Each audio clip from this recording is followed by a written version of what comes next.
Shalom. All praises, all glory, and all honor goes to Yahweh, Bahashem, Yahweh Shai, Bahashem, Racha Kodash.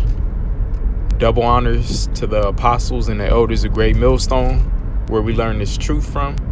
Peace, salutation, blessings, mercy, and salvation to the elect out there scattered throughout the earth. Yahweh is the Most High's name, all right? The true name of the Heavenly Father, Yahweh, meaning He is, all right? Yahweh Shai is the true name of who the world ignorantly calls Jesus Christ or Yeshua or any other fake name. His true name, his true Hebrew name is Yahweh Shai, meaning He deliver or He savior. Us so-called Negroes, Latinos, and Native Americans, we're the Israelites, the biblical descendants of Jacob. The so-called white man is Esau, Edom, the devil, and Satan. All right, America is Babylon the Great, and here we are living in the last days. Getting straight into it, this is Mark 13 and 33, the words of Yahweh Shai. He says, "Take ye heed, watch, and pray, for ye know not when the time it is." All right, what time? The time of Yahweh Shai's arrival. He gave us all of these signs in Mark 13, Matthew 24, Luke 21. All right, He gave His disciples all these signs of His coming, and we're in these signs. And what did He say? Take ye heed, watch, and pray. All right. And elsewhere in the scriptures, it tells us to pray without ceasing. So we're constantly praying all day, every day. All right. There's times where we have a sanctified period of time where we may go somewhere where no one else is, and we'll face the east and say the Lord's Prayer. All right. We're praying when we rise up in the morning. Okay. We're even praying at work, at the job. All right. We might be praying in our head. Okay, we're constantly praying.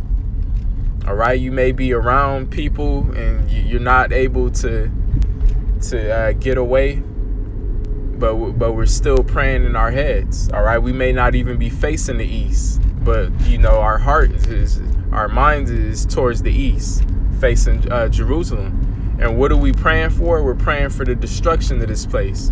We're praying for this wicked, evil society to end. We're praying that we're of the elect. We're praying that we receive spiritual power and miracles in the time of all out hell and chaos, which is Jacob's trouble. All right, we're praying that we don't fall into the hour of temptation, but that we endure into the end and that we're delivered as the Lord's elect. All right, we're praying for Yahweh Shai's hasty return.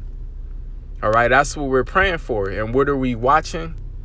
We're watching for these signs listed in Mark 13, Matthew 24, and Luke 21. And we're also watching for these major prophecies, which is what? Boom, right here. Prophecy watch. All right, this is a screenshot taken from an uploader on social media called End Time Headline. And indeed, we are in the end time, the last days. All right, prophecy watch. It says human microchip implants have now taken center stage, or have now. This is worded a little weird, but we know what they're trying to say. All right, and indeed, and what prophecy is this? This is the prophecy of Revelation 13 and 16 through 18, the prophecy of the mark of the beast, which is this microchip. All right. Now, this is on the forefront. So we're in this time. All right. This is the year, hopefully, that all these prophecies come to pass. All right. What else are we watching for? World War III. All right. Fastly approaching. As this, you see, this says U.S. ignores Russia's warnings. And what did Russia warn? Russia warned that if America or any other NATO nation gave weapons or devices to Ukraine, that it's going to be a World War III, and they're going to use their nuclear power. All right. Now, Biden, at the beginning of this week, he gave the go-ahead to send 30-something tanks over to Ukraine. And then Germany, which is also, I believe Germany is a NATO nation as well, they agreed to go ahead and send 17 of their tanks to Ukraine. All right. So these two major prophecies of the mark of the beast, right here, and World War III are fastly approaching. All right. And also the time of Jacob's trouble, a time like never before, all out hell and chaos.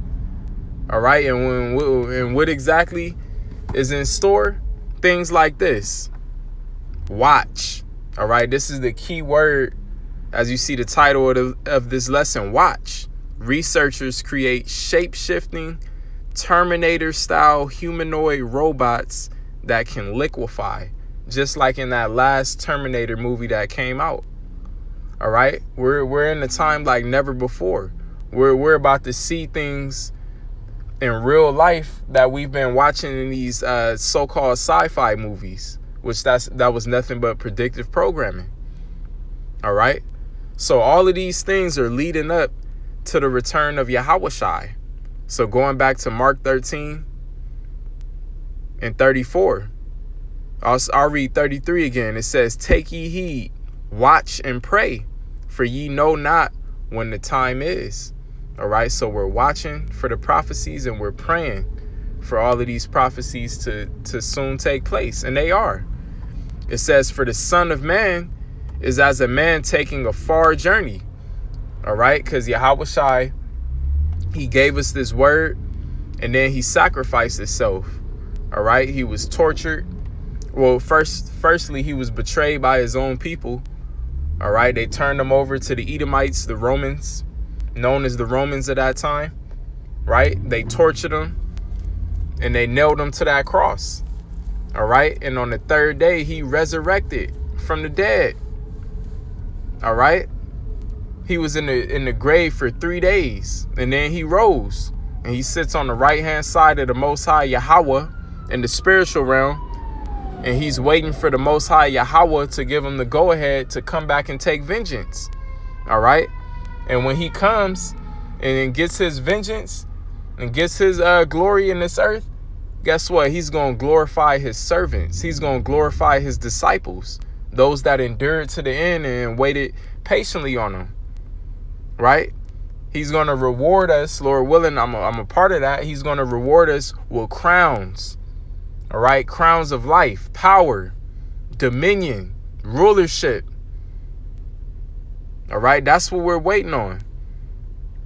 It says again in verse 34, "For the Son of Man is as a man taking a far journey, who left his house and gave authority to his servants." All right? When you go into this word authority, I believe it's going to say exousia. It might be power, but let me see. Bear with me 1 second. Yeah, exousia, power. All right, physical and mental power. All right, we already got the spiritual power. We got the words of Yahushai. All right, we got the words of eternal life. We have the gift of prophecy to foresee these events that's about to pop off. And pretty soon our power is going to be manifested physically. All right. You got all these gun-hold Americans, buying guns and going to the shooting range, trusting in Esau's carnal blessing. All right. Because people, they respect Esau's blessing. If you got a gun, they respect you. All right. They fear you. Right. But that ain't shit. All right, we didn't seen and heard all the stories about a man pulling out an automatic weapon and shooting people up. All right, sticking up the place with a Glock 40 or something. But how many people have seen a man shooting laser beams out his eyes? All right, emitting radiation and electrical frequencies from his body, power to manipulate and control elements. That type of power is going to be displayed in this earth through the servants of the Lord. All right. Healing people, All right, raising the dead. This is the type of power that's going to be displayed. A man just flying in midair. All right, lifting up or running through a whole building. All right, we ain't seen nothing yet. All right, so Yahushua, he left and he gave authority, he gave power to his servants. All right, but of course, this is a parable, is using an analogy. Continuing on, it says, "And to every man his work, and commanded the porter to watch." All right, there goes that key word, watch again. It says, "Watch ye therefore, for ye know not when the master of the house cometh, at even, or at midnight, or at the cock crowing, or in the morning." Okay, so this is a perfect analogy Yahushua used. A man that's leaving his house and he puts all his servants in charge while he's gone. All right, he gave us signs of his return, but he didn't tell us the exact moment and date he's coming. So we got to watch and pray. All right, we got to stay ready so we don't got to get ready, so we don't get caught off guard. All right, like the rest of these people. Yahushua's coming is going to be like a thief in the night to him. All right, so continuing, it says, "Lest coming suddenly he find you sleeping." And we don't want to get caught sleep. Like a lot of these people who know they're Israelites, they sleep. They don't know what time it is. The rest of these mindless people dwelling in the world, they don't know what the hell is going on. They don't know what time it is. All right? They're going to get caught sleep. Verse 37, "And what I say unto you, I say unto all, watch." Now let's go into this word watch before we get a precept. All right, so this is the word for watch. In the Greek is Gregorio. Yeah, Gregorio. It says to watch, give strict attention to. And what are we giving strict attention to? The prophecies. All right, the major prophecies, the current events that's going on in the world. The prophecy of the mark of the beast. The prophecy of World War III, the War of Armageddon. The prophecy of all-out hell and chaos, famine. All right, major destruction, the economic collapse. That's what we're paying strict attention to, right? We're paying strict attention to the current events that are going on globally, and we're linking it up with the precepts in these scriptures.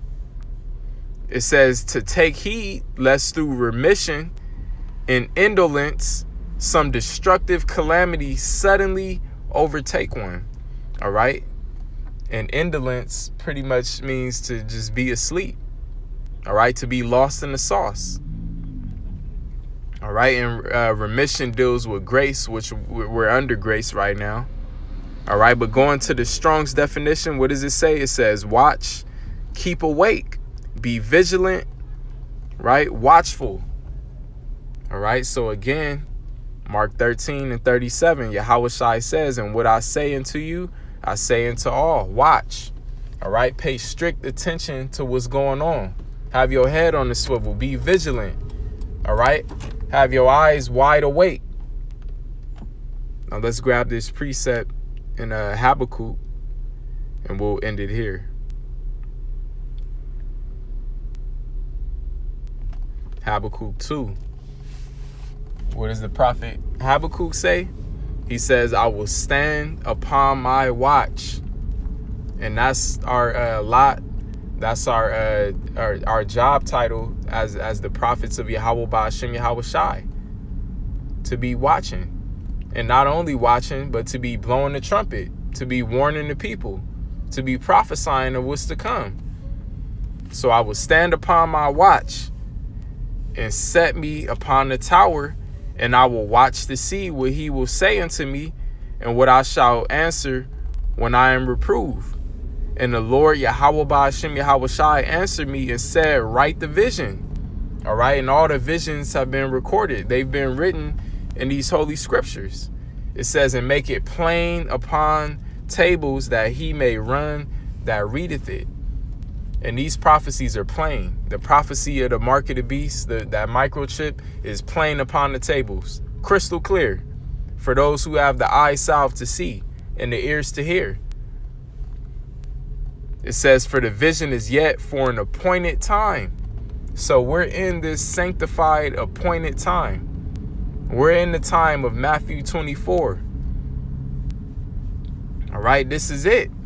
It says, but at the end, we're in the end, it shall speak.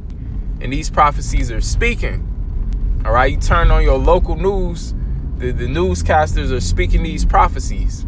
They're talking about microchips. They're talking about nuclear war. They're talking about famine and economic collapse. They're talking about all these things written. All right, and who was talking about it first before them, before anything was even happening? The prophets. All right, starting with the head apostles and elders of Great Millstone. All right, and even their teachers before them. It says, continuing on, but at the end it shall speak and not lie. Though it tarry, wait for it, because it will surely come. It will not tarry. All right, and these prophecies not holding back. All right, there's no stopping it. There's no slowing it down. All right, the Lord is forcing his left hand, Esau, to get shit cracking. And we'll end it on verse 4. Behold, his soul, whose soul? The so-called white man's soul, which is lifted up, is not upright in him. And he's not an upright man. All right, he's the wicked. He's the devil. He's Satan. And the whole world is getting ready to find that out. They're in for a rude awakening. And here's the point where we'll end it. It says, but the just shall live by his faith. All right, and the just is the elect of Israel, that small remnant. All right, and what are we going to do? We're going to live by faith. That's how we're going to get by these troublesome times. That's how we're going to be delivered, is through faith. All right, and it all begins with prayer, watching and praying. So I'm going to end it there, Lord willing. This lesson was edifying. All praises, glory, and honor to Yahweh, Bahashem, Yahawashai, Bahashem, Rakha Kodash. Double honors to the apostles and the elders of GMS. Peace and mercy to the elect. Shalom.